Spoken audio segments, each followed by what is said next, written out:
thank you so much, everyone, again, that was such a fantastic morning session to kick us off today.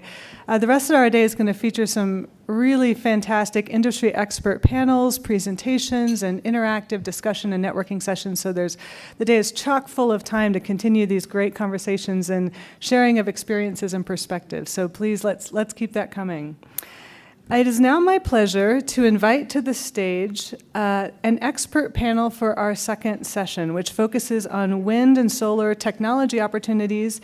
And I'd also, in the process, like to introduce our moderator for the panel, David Riposo. So please, I'd like to invite to the stage Emily Puente from First Solar, Mark Lyons from RES, Suzanne Leta from SunPower, and again, Brandon Owens from GE. If you can just take seats on the stage here, as well as David Riposo.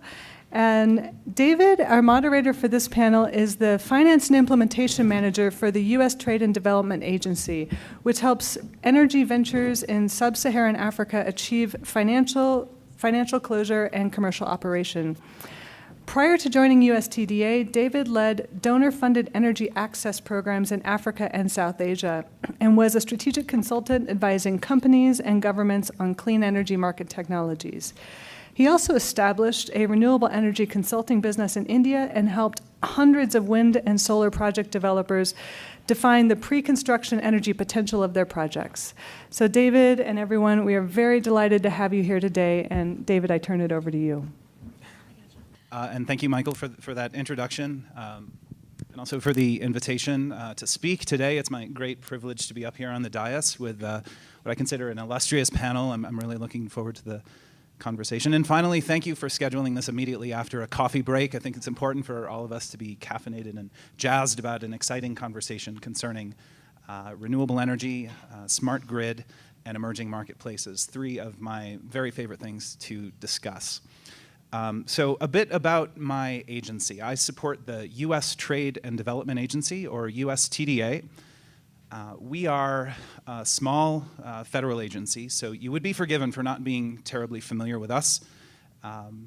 In summary, we are the U.S. government's project preparation facility. And if that is a bit arcane, you can think of us as an agency whose sole responsibility it is to help U.S. enterprises, U.S. manufacturing enterprises specifically, be successful in emerging marketplaces. So we do that with a number of tools, and I'll highlight just three of them now. The first are feasibility studies. We are very much in the feasibility study business. We extend grant funding to infrastructure project developers in emerging marketplaces around the world, and connect those developers with US-based engineering expertise. We collectively agree on a scope of work together that helps shepherd that project along from a conception stage to a stage where it is ready to achieve financing, to a stage where it's bankable. In my portfolio, I have about 50 renewable energy projects around sub-Saharan Africa that generally fit that mold. Just one of them is in Isiolo County, Kenya, an engagement with SunPower, of which we're all quite proud. Another mechanism that we use to support exports, to support American manufacturing enterprises, is the sponsorship of delegations. We bring foreign buyers from targeted emerging marketplaces to the US to give them tours of factories, to introduce them to executives. We always sponsor these activities in advance of strategic procurements in order to inform those procurements and to try to create an experience whereby the procurement official themselves will be in a position to understand the merits of US manufacturing enterprises and to use that understanding to inform a programming decision. Finally, we work with host country governments and emerging marketplaces all over the world on capacity building exercises. And in particular, we try to build capacity of procurement officials to understand the merits of best value procurement versus lowest cost. We feel that when procurement rules are such that best value criteria rule the day, that US businesses are going to be much more competitive in such a landscape.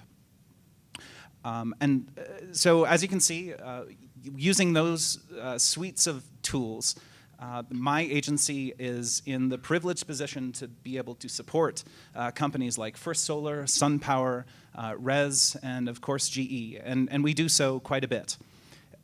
We've been successful at that over the years, and so much so that our auditors recently found that for every dollar that Congress entrusts with USTDA, we can attribute over $95 of export content, and we're quite proud of that figure. But enough about me. We're here to hear from renewable energy executives about the contours of different marketplaces, about the experiences that they have encountered in foreign marketplaces can be used to inform potentially your go-to-market strategies. So I'm joined on stage by two familiar faces and two new contributors. I'll read very brief summaries of who these individuals are, and then we'll get right into the question and answer. First, we have Brendan Owens, who we met just a moment ago. He is Technical Director of GE Energy Consulting. Brendan Owens is an energy professional with deep expertise in research, analytics, strategy, and communications, a 20-year energy industry veteran. He is currently the Technical Director of Power Economics at GE Energy Consulting. We also have Mark Lyons, Senior Project Development Manager, Renewable Energy Systems, or RES. Mark has 35 years of experience in the renewable and independent power markets in the US. He has developed over 500 megawatts of wind and solar energy projects and 500 megawatts of natural gas-fired electric generators in the US. He served for 3 years as wind energy program manager for Eskom, the state utility in South Africa, and I look forward to a discussion of your role at Eskom a little bit later. Suzanne Leta, as we know, is the Global Market Strategy Director for SunPower. Suzanne leads global market strategy. Her role focuses on shifting global markets and policy dynamics and their impacts on SunPower manufacturing, product development, and sales in all business segments, residential, commercial, and utility scale. Her responsibilities include directing new strategic business initiatives, guiding corporate multi-year planning, early-stage business development, and new market entry. Finally, Emily Puente is Manager, Corporate Renewables, Global USA for First Solar. Emily is a manager in First Solar's Global Corporate Renewables Group, providing large-scale off-site solar power solutions to forward-thinking corporations and institutions. As manager, she leads the effort for the team in Latin America and specifically focuses on Mexico. Mark, let's start with you, if we may. So as mentioned a moment ago, you're now with RES, and you're focused on domestic marketplaces. But in a previous role, you worked with Eskom, who is the South African state utility. Eskom has kind of a storied history in Africa's renewable energy marketplace. They've done some special things with renewable power procurement, and especially in sponsoring competitive auctions. They were among the first, at least in that on the continent. So I'm interested in your perspectives, since you worked with them several years ago, presumably when many of these procurement strategies were being designed. What did you observe at that time, and what lessons do you think Eskom's experience may hold for other marketplaces in sub-Saharan Africa, for other marketplaces in other emerging markets around the world? Thank you, David. Yeah, working in South Africa was one of the great experiences of my life. I really loved it. And of course, I had a special role in being the program manager at Eskom, which is a state-owned monopoly utility, whereas the bulk of the activity in renewable energy in the country was going on in the private sector through the REI PPPP, the Renewable Energy Independent Power Procurement Program. I think what I learned was a lesson in the transparency of the rules and policy regime for independence, First of all, I'd had quite a bit of experience myself in this country in the IPP sector, and I was astonished with the energy and commitment of the IPP companies that were active in South Africa. I think at the time, and I went over there in 2012, which was not too far after the big crash in the nuclear winter for renewables set in 2009.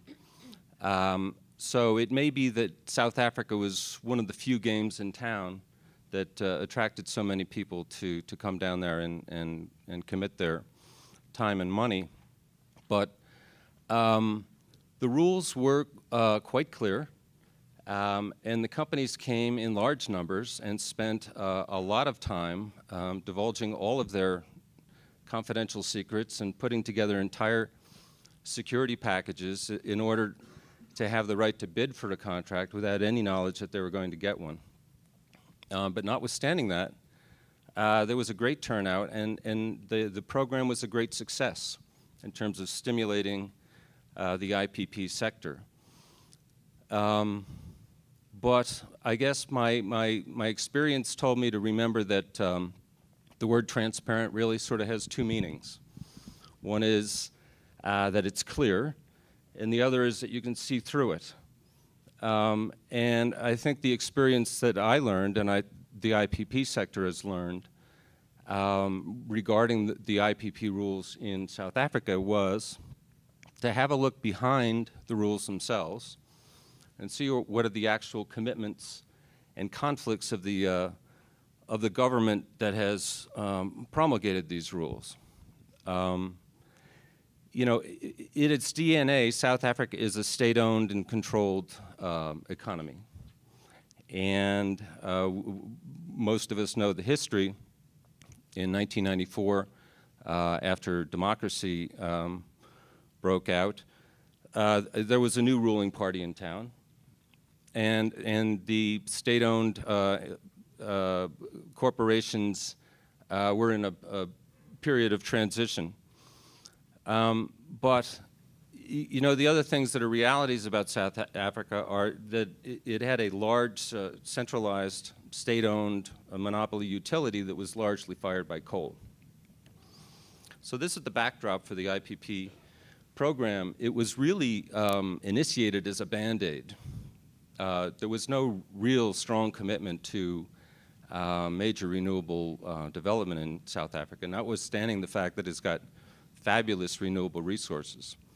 It was really meant to sort of bridge a gap while the state-owned mega coal projects could come online, which I understand they still haven't come online. So, you know, it was into this fray that the IPP suppliers launched themselves, and again gave the country a tremendous success, and drove down prices in every bidding round to very low prices. I mean, well below a rand per kilowatt hour.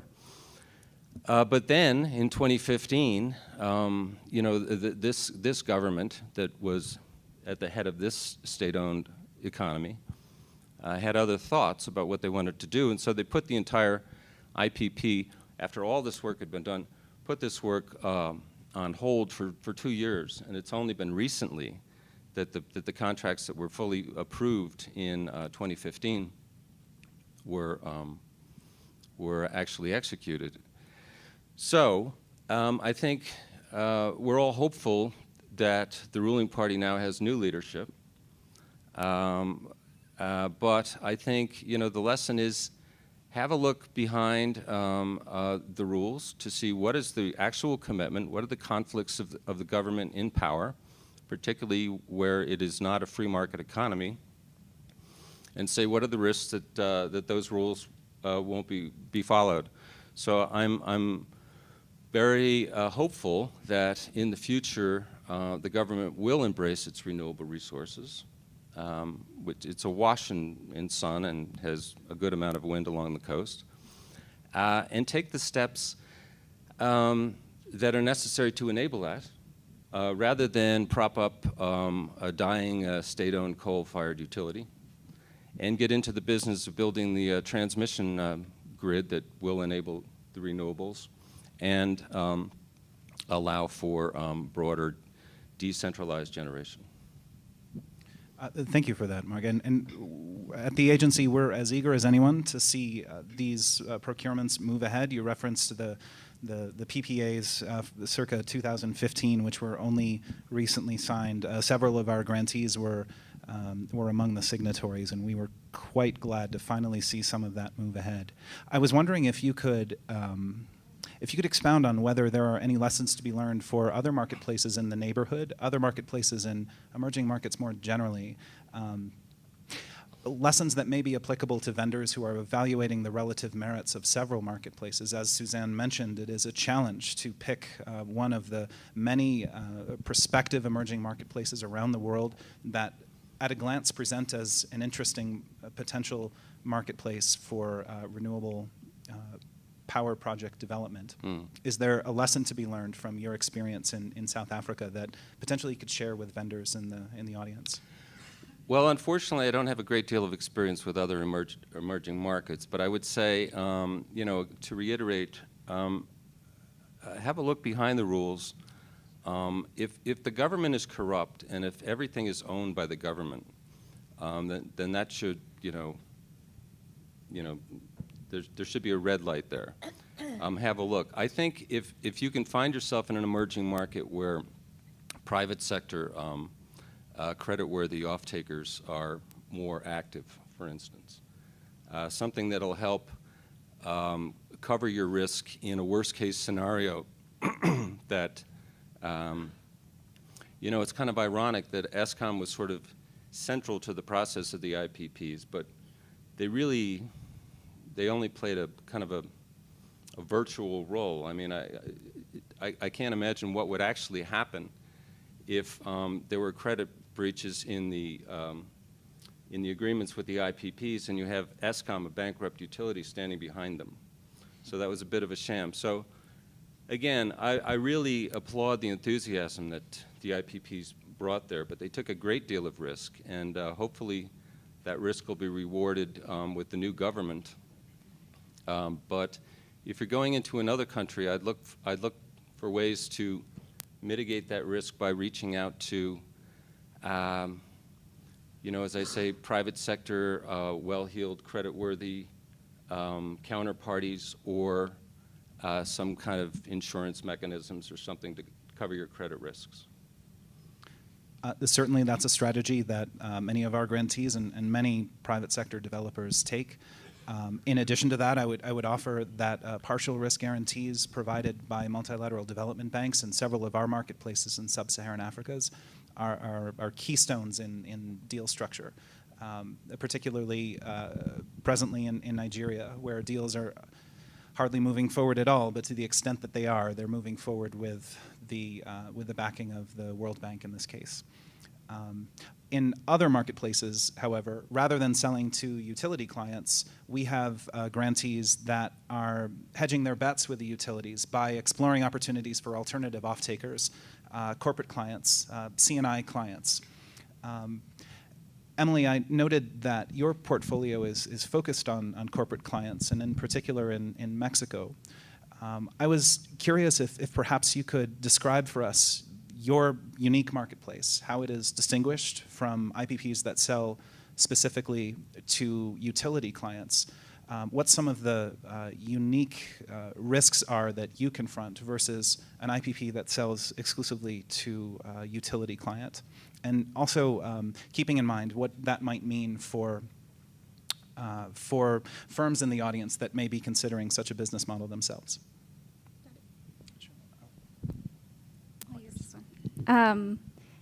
So my group, Global Corporate Renewables, focuses on corporate clients, which has been a growing segment of the market, of the renewables market, not just in the US, but globally.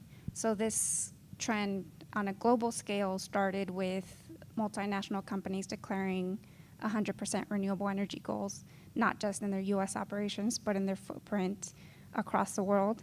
So that's where we first saw the demand for corporates outside of the U.S. And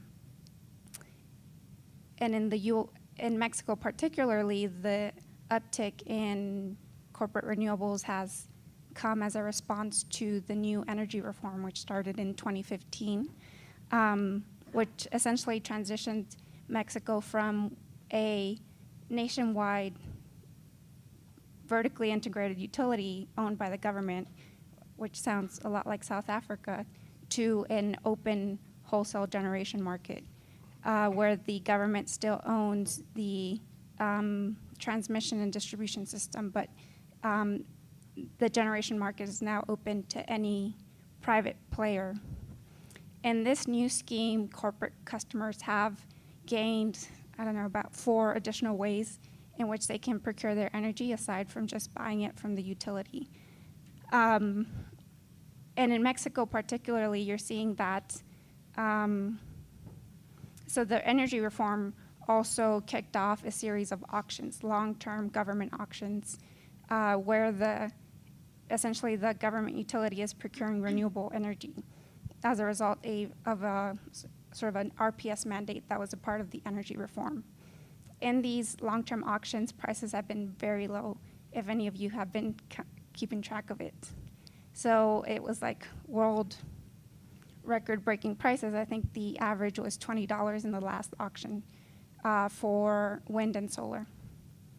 And so it's extremely, extremely, extremely competitive to win those government contracts. So now people are starting to look at corporates as a new way to contract a project at better economics. And like David mentioned, there are the higher prices do signify that there's higher risk. One of them is obviously counterparty risk. I would say, most if not all of the companies who could procure these contracts are not as creditworthy as a whole government. So you got to take that into account. There's also things around in the new legislation where the project or the counterparty needs to take congestion risks. So say that you build a project and the substation that was supposed to be there for you to inject your energy into doesn't get built. Who takes that risk?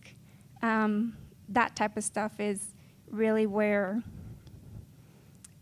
suppliers like us who are doing development there really need to think about kind of that, how we mitigate those risks, how we partner with local companies who understand what's actually going to get built, who understand the relationships with the government utility, and who help us manage those processes.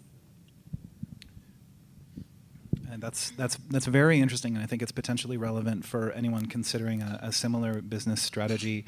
Counterparty risk, I think, will be a common element among any CNI marketplace, including potentially in the U.S., but certainly in an emerging marketplace. I would offer that in many marketplaces as well, and particularly in South Africa. This is not a presentation about South Africa, but we do have a grantee in South Africa that is attempting to do something akin to what you're doing in Mexico in a marketplace with no cooperative enabling environment. They are creating the enabling environment for such a business model as they proceed. And so in addition to the counterparty risk that they will confront as they proceed, they are confronting a portfolio of enabling environment-related risks. It sounds as if Mexico has somewhat conquered that element through the 2015 procurement that you referenced, reform that you referenced earlier. Is that in fact the case? And is Mexico now sort of a stable place to bring such a business model? Yeah, I think that the energy reform did fix a lot of things that kind of plague markets that have government-controlled, vertically integrated utilities in terms of transparency. So essentially, they created an ISO that was in charge of delineating the manual for how the new wholesale market would operate. And it was very clear about how the auctions would work, what the terms of the PPA would be, et cetera, et cetera. And so everybody had a level playing field now. regardless of whether you were chummy with government officials or not. Obviously, it still helps to be chummy, but not necessary now. And everybody kind of understands what they're getting into if they're seeking to participate in the market.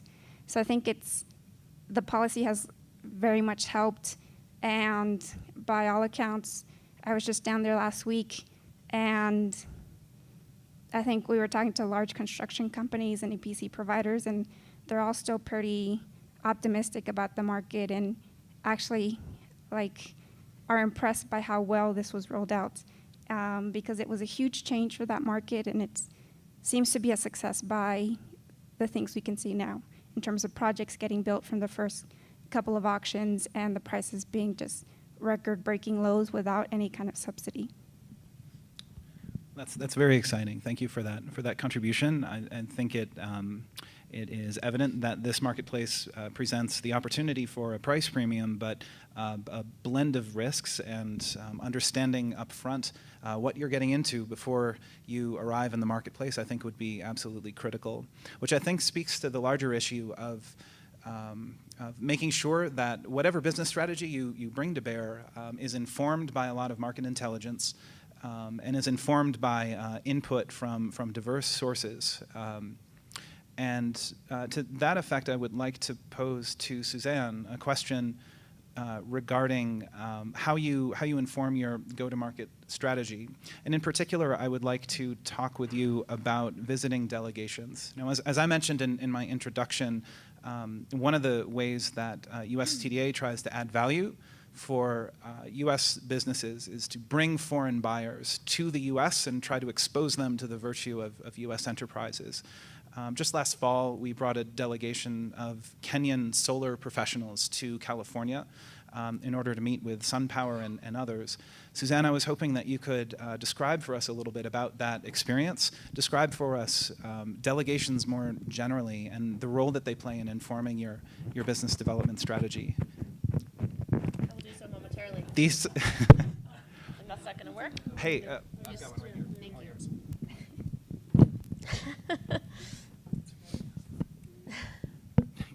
Thanks. Before I do that, I actually wanted to touch upon a couple thoughts in my mind about corporate procurement, if that's okay.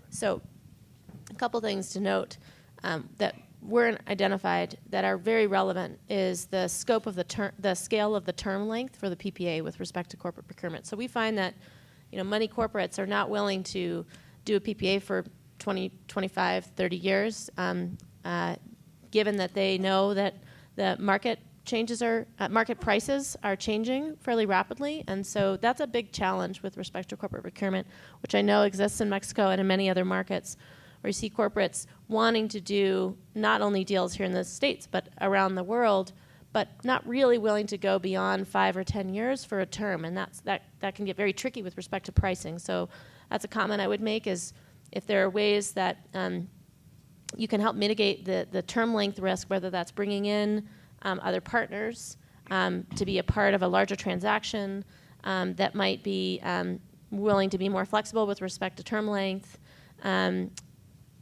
or just recognizing that you're going to have higher prices when you have a length of that size and accepting that, and identifying markets where a higher price, given that term length, will work. Those are a couple relevant points. And then I'll finally note that, there are opportunities in some markets to do corporate offsite procurement that are emerging markets. In general, they are still very, very few and far between, including in major markets like in China, where if you have a buyer that really wants to bundle the REC with the power, it's pretty hard to do that even there, even though they're kind of working to try to create an opportunity for it. So I would just emphasize that where I think there's some unique opportunity to serve corporates where you can't do so easily with an offsite PPA because the market structure isn't there and the rules are not there, and they may take, in my experience, sometimes 5 years plus to get there. There's I think, unique behind-the-meter opportunities.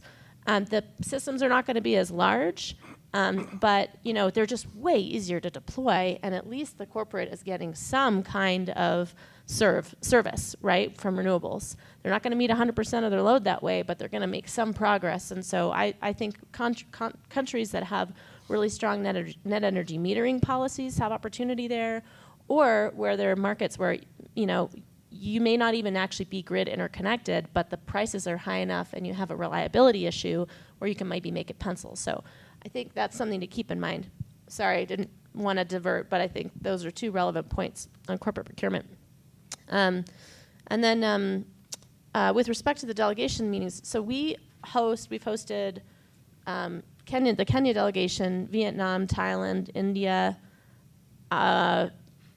Taiwan, many others. And I think the best value that we get out of those meetings, first of all, it gives us an opportunity to pitch our product, right? I mean, frankly, it allows us to have that one-on-one interaction where they can really better understand SunPower and our team and what we can offer. That is, to your point, about value versus price. And then it allows us to get on-the-ground sales opportunities and on-the-ground policy information. And then on the reverse side, I think what we offer outside of just talking about our product, right? But it's we have some really good in-depth discussions with respect to policy. And we find that we can utilize those opportunities to share lessons learned. I think the Kenya example is a good one, but I think about our Vietnam one a lot, because in that meeting, in Vietnam, the utility is owned by the government. Speaking of utilities owned by governments. But they are very motivated to do renewables because they have huge growth and they know they can't actually serve all of that electricity demand. So unlike some other markets, you could just totally assume, without having met with them, there's no opportunity there, they're stuck in their ways, et cetera, but that's actually not the case. And when you have a face-to-face discussion, you can learn about where the opportunity is, where they want to see development happen, and oh, by the way, they're actually pretty supportive of distributed generation too. So, and we can help guide them on what are the effective policies and how quickly they need to ramp in order to achieve those goals. Yeah. Is this, yes, okay, great. Yeah, I think that's a great encapsulation of what we aspire to do, right? We want to help deliver those kinds of insights from emerging markets to U.S. enterprises. SunPower presumably has business development officers in key emerging marketplaces that you're targeting, but many U.S. businesses don't have that luxury, and for them, we want to play the role of a business development force multiplier, right? We see that as critically important for firms that don't necessarily get out into the field to explore the contours of these marketplaces. We can do that on their behalf, and it's important for me to note, just to put in a very quick plug, that there are other U.S. government agencies and enterprises that are similarly engaged. I believe that Vicki Gunderson is here from Commerce, and she can speak to this more eloquently than I can, but there are many facilities available within Commerce that can serve similar roles.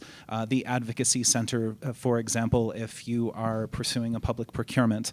The Foreign Commercial Service, if you are seeking a partner. We've heard a lot today about the importance of finding a local partner and using your local partner as a business development ally. The Foreign Commercial Service can help you identify one or several, including contractors that can help you get your project built once all of the rest of your deal is squared away. So I will leave it at that, but if you would like to engage me on those subjects, if you have particular business development goals in mind, then I would be happy to have a talk with you later in the conference. So finally, and since we're short on time, I will turn to Brandon from GE. Brandon, there were many interesting elements in the presentation that you gave earlier today. I was very interested in all that you had to say. I thought one of the first slides that you showed, which concerned the mini grid marketplace, was potentially most compelling. For several reasons, but foremost among them was this idea that energy use and human development are positively correlated, right? That once consumers begin to engage in the commercial energy marketplaces, human development indicators can increase.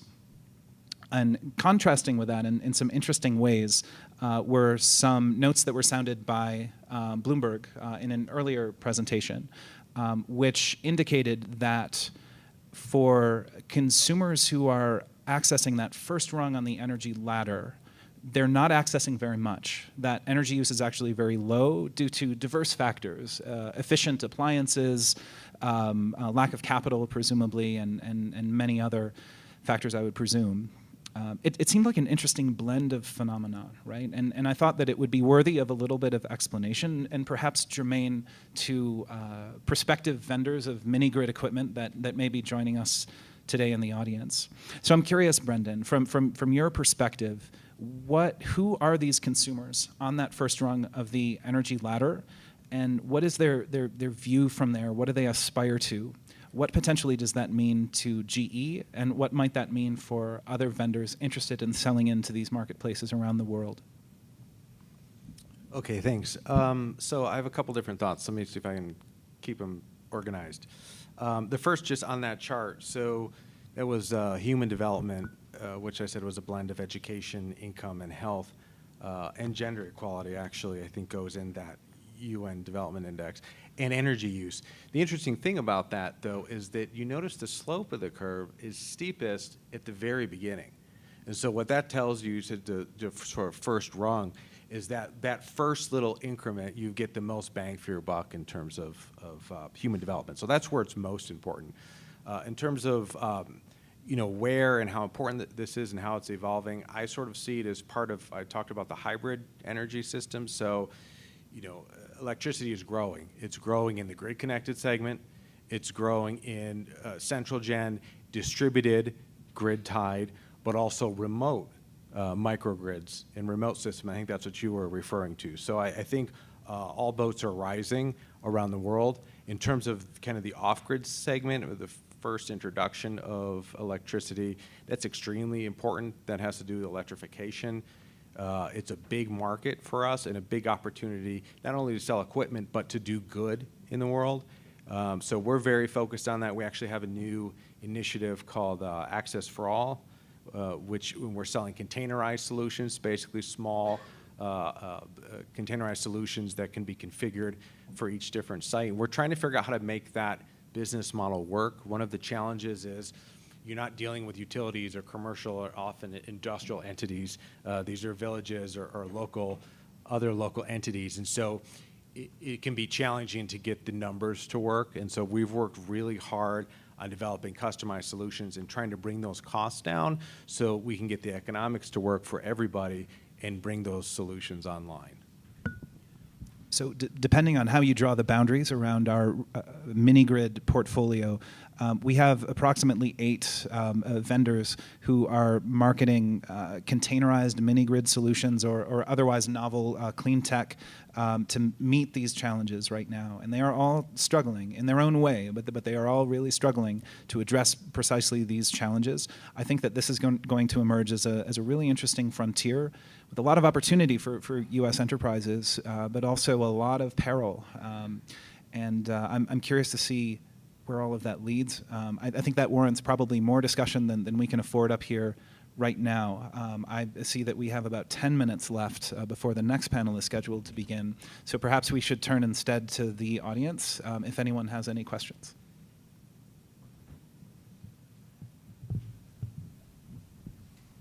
Thanks, and please feel free to raise your hands and I'll run the mic around you. We'll start here with Eric Hyman. Hi, Eric Hyman, USAID. 2 more points based on the South Africa and Mexico experience. So it's the importance of due diligence of your off-takers and your financial partners, because as you mentioned, Eskom was close to bankruptcy, and it wasn't until they've gotten additional outside financing that those PPAs were able to be executed, although they were executed at a much lower renegotiated price than they had originally been set at. And another point relating to Mexico is political risk, because some of the political candidates in the upcoming election are not in favor of those electrical system reforms that have taken place, and so they could get reversed. Thank you. Questions? Yeah, thanks. Please introduce yourself. Hi, thank you. My name is Rachel Ross. I work with Allotrope Partners out in California. My question is on the corporate procurement in Mexico example. And you mentioned, Emily, thank you for your comments in particular. There were new options available in this new regime. And so in the old regime, it seemed like there was a lot of activity with corporate PPAs in Mexico. And so there's been a bit of a lull from what we can see in terms of new transactions happening. People are still figuring out the regs. So what do you see as the most promising of those options that are currently available? Do you see kind of the corporate buyers moving in a specific direction, or are they still feeling it out? And when do you see that, that real pop of the first new set of transactions? Yeah, definitely. That's one point I didn't get to expand on before, but so corporates did have a few programs under which they could procure previously, especially very large customers. They, the CFE, which is the national utility, had opened up these programs to sort of keep them happy. So very large companies, think about Cemex, think about the big mining companies or big steel manufacturers. Those guys had cogen or some wind projects. Bimbo, the company that makes bread and pastry, had some wind projects in the old regime. Now those permits for the legacy projects have been stalled. So if you had one, you are keeping it, and you need to hit a commercial operation date by the end of 2019, or else you lose it. So it's a use it or you lose it situation now with those permits. So that activity is slowing at this point because most of them have been used up, contracted, whatever. Now, probably in the last 4 months, I've seen much more activity around processes, say RFPs, driven by corporates who want to start to look at pricing for off-site renewables in Mexico under the new rules. And these are called, you'll hear them called like post-reform PPAs or OIE PPAs. That's very LIE is the term commonly used in Mexico. So there have been some of those new reform PPAs signed now. I can think of 2 off the top of my head, or maybe 3, that have been signed and contracted. And I think that activity is now picking up. And you're right to point out that right now is a point where everyone's trying to understand their options and figure out what's best for them. In terms of like a predominant model, I don't think there is one now. And also under the reform, I should say, it's not all about offsite. So it's companies can go to energy marketers now and buy RECs. There wasn't a REC market before. There's also more clear rules around net metering and who can apply for net metering, what size, what does it mean, et cetera, et cetera. Great, thank you. We have another question here, and then please just raise your hands. I've got 2 right here. Yes, thank you. Ignacio Rodriguez from Tetra Tech. Regarding, I'm going to be at the panel 2 o'clock, so I'll be able to have more opportunities. But regarding Mexico, I just wanted to say a few things, because under our USAID MLED contract, actually we participated in the drafting of the law of the regulation. I was leading the team for the design of all the auctions in Mexico. And as we speak, and I'll be talking later at 2 o'clock about what we're doing with Mexico, including the meetings we had with the private sector, the investors, and the government associated with the design of future auctions, because in our view, it's an evolving process. First of all, regarding the structure in the third auction, it's very important, as this was discussed before. We had a new element, which we didn't have in the first 2 auctions, which is the market clearinghouse. That was the mechanism of which, for the first time, it opened the Mexico market to the deregulated market outside of CFE, distribution company. So now we could have private distribution company, which are the qualified suppliers, and we have also qualified users. Regarding qualified users, very interesting in this third auction, which we participated in the whole design of that third auction.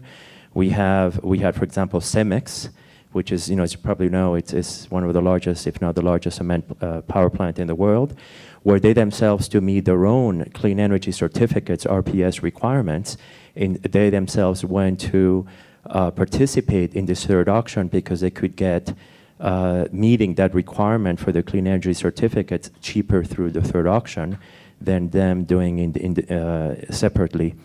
And then within the context of this fourth auction that we're going right now, is a whole issue of transmission in which I will go in greater detail. On the political side, actually, I was there just, I was there the last 2 weeks, of which in the first week is, having a lot of meetings. Actually, they were even asking us I will not mention which renewable energy association, but one specifically, they're already talking to the advisor of the candidate, López Obrador.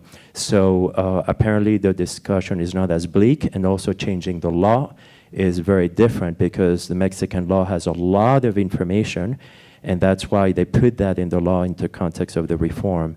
And finally, one thing which was not mentioned, which is crucial, and this is what I was doing last week, based by the request of the governor of the state of Sonora, under a USAID project, we did a guide for the deregulated market, and we did capacity building of the private sector and the public sector. Public sector meaning the state of Sonora, the municipalities, and the private sector, all the large consumers, in the sense of taking advantage of the deregulated market, where they can buy electricity perhaps at a cheaper price than the regulated market through CFE. So just in the context that this was discussed, I don't know if I would remember this afterwards, but I wanted to share that. Thanks so much, Ignacio. We have time for, I think, one more question, possibly two. So we'll do this one real quick. Please introduce yourself. Hi, I'm Steve Drouillet from Sustainable Power Systems. We are a manufacturer and integrator of microgrid control systems here in Colorado. My question has to do with off-grid systems. I guess it's primarily for David or Brandon or whoever wants to contribute. Our experience has mostly been in northern communities, Alaska, Canada.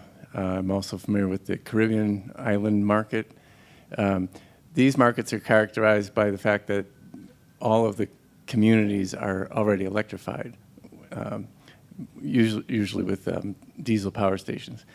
So that makes doing a microgrid project, it's still complex, but it's less complex than if you were working in an area that doesn't already have a utility business entity, a revenue collection scheme, a distribution system. So my question is, in some of the other markets like Africa, Asia, that I'm less familiar with, what do you think the prospect is for identifying those sorts of communities, or are there just not enough of them that you have to start with a sort of entry-level electrification? And what are the implications of that?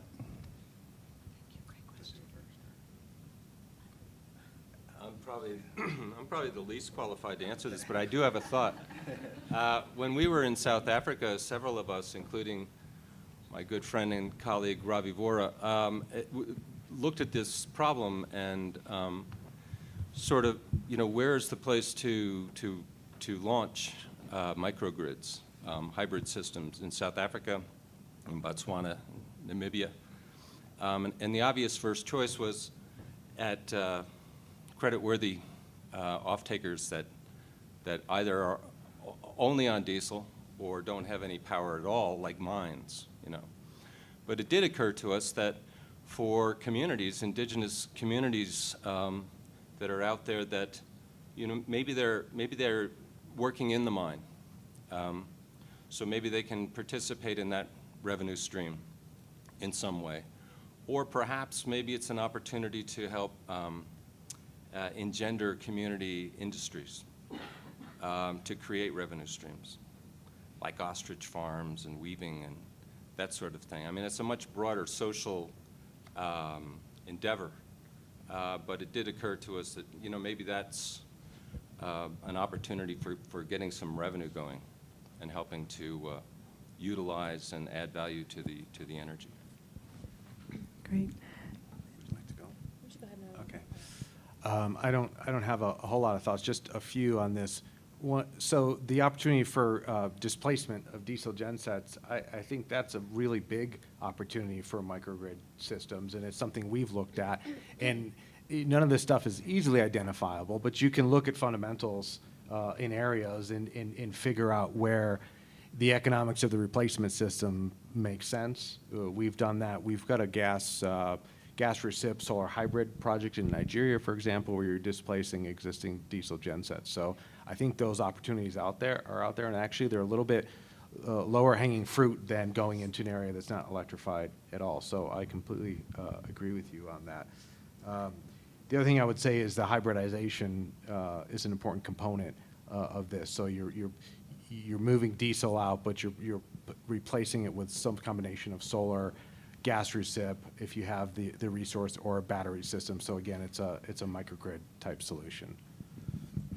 I was going to say something very similar. The only thing I would add to that would be that outside of the market in Africa, which we've talked about quite a bit, I think there's a significant opportunity in Southeast Asia, in the islands, in Indonesia, for example. Just as an example, there's a lot of opportunity in Indonesia. But it's where you have a combination of high pricing, a weak grid, decent corporate or commercial and industrial customer base that is highly motivated, and a great, ideally, great solar resource. You can't really easily do that with wind, because it's just too big. The scale, it doesn't work. But if you've got a great solar resource and those other dynamics, I think there's a lot of opportunity. Yeah, one other final thought that slipped my mind was there's also repowering opportunities, because the genset life is fairly short. So that's where you can go in with folks who are off-grid and they have existing gensets, whether it's a mining operation or whatever, and repower with some sort of microgrid. So. And just building off of that, I'd like to note that there are a number of the mini grid operators in our portfolio, a number of the developers that are promoting the most interesting business models are using existing diesel generators. Sometimes they're quite old, but in remote locations that are serving functions like serving an existing telecommunications tower, or sometimes they're much smaller than that, a water pump or a grain mill, something to that effect, and using those either as an anchor load served by a mini grid, or incorporating those engines into the mini grid that they intend to build. There's a lot of interesting innovation around that right now. I understood your initial question to concern customer identification and to some extent customer segmentation, and I'd like to also just report that there's a lot of interesting innovation in that domain as well. And these are topics that perhaps we could go into in some detail in a private conversation, but perhaps it's sufficient to say that there is a lot going on out there, and a lot of it is public, and I would be open to sharing that with you. So let's talk at the next break then. Great. Thank you so much. With that, we are unfortunately out of time. This has been a fantastic session and fantastic panel, and let's just give a round of applause to all of our panelists. Thank you.